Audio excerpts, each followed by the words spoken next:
छत्तीसगढ़ में ठंड ने एक बार फिर दस्तक दे दी है। पिछले 2 दिनों में तापमान अचानक गिरावट दर्ज की गई है और मौसम विभाग का कहना है कि आने वाले 48 घंटे और मुश्किल हो सकते हैं। सबसे पहले बात सरगुजा संभाग की, जहां अंबिकापुर में तापमान गिरकर 6.9 डिग्री सेल्सियस तक जा पहुंचा है।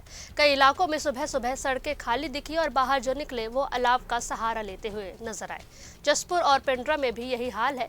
लोग घरों के बाहर अलाव जलाकर खुद को गर्म रखने की कोशिश करते दिखाई दे रहे हैं। बात राजधानी रायपुर की करें तो यहाँ भी बीते 2 दिनों में तापमान लगभग 3 डिग्री गिर गया है। पिछले 24 घंटे में न्यूनतम तापमान 13.3 डिग्री सेल्सियस रिकॉर्ड किया गया है। इन हालातों में लोग सुबह और शाम गर्म कपड़ों का सहारा ले रहे हैं। ठंड की यह लहर फिलहाल पूरे प्रदेश में महसूस की जा रही है। वहीं मौसम विभाग का कहना है कि आने वाले दिनों में ठंड और बढ़ सकती है, यानी अगले कुछ दिनों तक छत्तीसगढ़ में सर्दी की ठिठुरन और तेज होने वाली है।